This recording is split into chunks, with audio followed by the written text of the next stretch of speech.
নমস্কাৰ মৰমৰ ছাত্ৰ ছাত্ৰীসকল প্ৰথমবাৰৰ বাবে তোমালোকক মোৰ ইউটিউব চেনেললৈ স্বাগতম। আজি আমি আলোচনা কৰিম ক্লাছ 7ৰ আছামিজ 3 নম্বৰ পাঠটো। ইয়াত ক্ৰিয়াকলাপটো তোমালোকে চোৱা। 1 নম্বৰ প্ৰশ্নটো আছে পাঠটো শুদ্ধ আৰু স্পষ্টকৈ পঢ়া। তোমালোকে পাঠটো পঢ়িবা ধুনীয়াকৈ, বহুত ইণ্টাৰেষ্ট হয়। আৰু 2 নম্বৰ হৈছে উত্তৰ দিয়া। ক নম্বৰ কি কৈছে? আনন্দৰাম বৰুৱাৰ জন্ম ক'ত হৈছিল? খ নম্বৰটো তেওঁৰ পিতৃৰ নাম কি আছিল? গ নম্বৰটো আছে আনন্দৰাম বৰুৱাই কলকাতাত কোন কলেজত নামভৰ্তি কৰিছিল?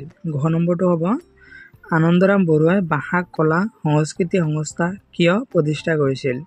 3 নম্বৰটো এইটো ফুল ফৰ্ম দিব লাগে। এইটো তোমালোকে সম্পূৰ্ণ ভিডিঅ'টো তোমালোকে চাই থাকা, স্কিপ নকৰাকৈ। মৰমৰ ছাত্ৰ ছাত্ৰীসকল ব'লা এতিয়া আমি ভিডিঅ'টো আৰম্ভ কৰোঁ। 1 নম্বৰ প্ৰশ্নটো আছিলে যে তোমালোকে পাঠটো শুদ্ধ আৰু স্পষ্টকৈ পঢ়িবা। আৰু 2 নম্বৰ প্ৰশ্নটো আছে উত্তৰ দিয়া যে ক নম্বৰটো আছে আনন্দৰাম বৰুৱাৰ জন্ম ক'ত হৈছিল? ইয়াৰ উত্তৰটো হ'ব আনন্দৰাম বৰুৱাৰ জন্ম ইংৰাজী 1850 চনৰ মে' মাহৰ 21 তাৰিখে উত্তৰ গুৱাহাটীৰ ৰজা দুৱাৰত হৈছিল। ঘ নম্বৰ প্ৰশ্নটো আছে তেওঁৰ পিতৃ মাতৃৰ নাম কি আছিল? তেওঁৰ পিতৃ গৰ্গৰাম বৰুৱা আৰু মাতৃ দুৰ্বলেশ্বৰী বৰুৱা। আনন্দৰাম বৰুৱাৰ গ নম্বৰটো প্ৰশ্ন আছে আনন্দৰাম বৰুৱাৰ কলকাতাৰ কোন কলেজত নামভৰ্তি কৰিছিল? ঘ নম্বৰ উত্তৰটো হ'ব আনন্দৰাম বৰুৱাই কলকাতাৰ প্ৰেচিডেন্সি কলেজত নামভৰ্তি কৰিছিল। এতিয়া ঘ নম্বৰ প্ৰশ্নটো আছে চোৱা আনন্দৰাম বৰুৱা ভাষা কলা সংস্কৃতি সংস্থা কিয় প্ৰতিষ্ঠা কৰিছিল? উত্তৰটো হ'ব ভাৰতৰ ব্ৰিটিছ আমোলত প্ৰথমজন অসমীয়া বেৰিষ্টাৰ আৰু অসমীয়া তথা ভাৰতীয় চিভিলিয়ান হোৱাৰ উপৰি আনন্দৰাম বৰুৱা আছিল এজন প্ৰখ্যাত সংস্কৃতি পণ্ডিত। তেওঁৰ স্মৃতি ৰক্ষাৰ উদ্দেশ্যে প্ৰতিষ্ঠা কৰা হৈছিল আনন্দৰাম বৰুৱা ভাষা কলা সংস্কৃতি। আৰু 3 নম্বৰ প্ৰশ্নটো আছে এভিলেন্সৰ সম্পূৰ্ণ নামটো ইংৰাজী আৰু অসমীয়াত লিখা। ইয়াৰ উত্তৰটো হ'ব এভিলেন্সৰ সম্পূৰ্ণ নামটো ইংৰাজীত হ'ল Anandaram Barua institute of language art and culture Assam. অসমীয়াত হ'ল আনন্দৰাম বৰুৱা ভাষা কলা সংস্কৃতি সংস্থা। এতিয়া 4 নম্বৰ প্ৰশ্নটো আছে তলত দিয়া পুথিসমূহৰ পৰা আনন্দৰাম বৰুৱা ৰচনা কৰা পুথিসমূহ বাছি উলিয়াই লিখা। ইয়াত তোমালোকে উত্তৰটো দিয়া আছে, তোমালোকে ইয়াত লিখি লোৱা। উচ্চ সংস্কৃতি ব্যাকৰণ। ইয়াত তোমালোকে এইকেইটা লিখি ল'বা।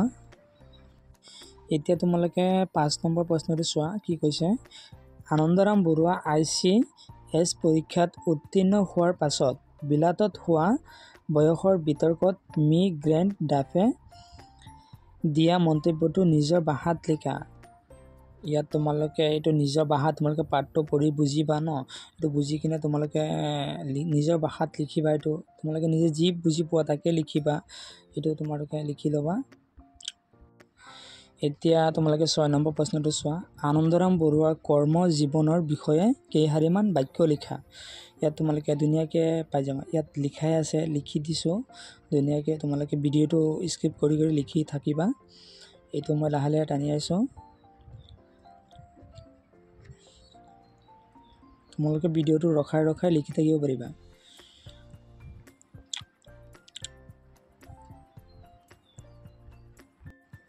এতিয়া তোমালোকে 7 নম্বৰ প্ৰশ্নটো চোৱা কি কৈছে ক অংশত থকা শব্দৰ লগত খ অংশত থকা অৰ্থবোৰ আঁচটানি মিলোৱা। ইয়াত তোমালোকে মিলাই ল'বা। ইয়াত চিধাকৈ লিখি থোৱা হৈছে, তোমালোকে ধুনীয়াকৈ মিলাই লিখি ল'বা।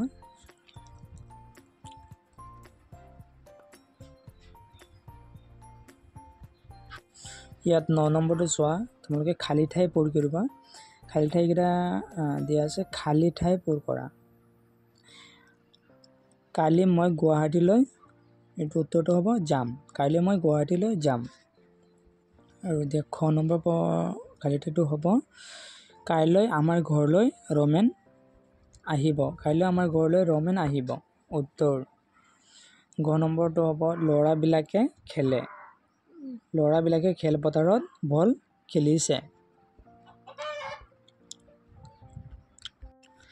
এতিয়া 11 নম্বৰ প্ৰশ্নটো চোৱা তোমালোকে চেষ্টাৰ অসাধ্য একো নাই কথাষাৰ বহলাই লিখা ইয়াত তোমালোকে উত্তৰটো পাই যাবা উত্তৰটো ধুনীয়াকৈ লিখি দিয়া হৈছে ছাত্ৰ ছাত্ৰীসকল এতিয়ালৈকে তোমালোকে যদি চেনেলটো সাবস্ক্ৰাইব কৰা নাই এটা সাবস্ক্ৰাইব কৰি এটা লাইক কৰি দিয়া এইটা দিয়া আছে তোমালোকে আৰু যিটা লাগে তোমালোকে কমেন্ট কৰি জনাবা মই ভিডিও বনাই দি দিম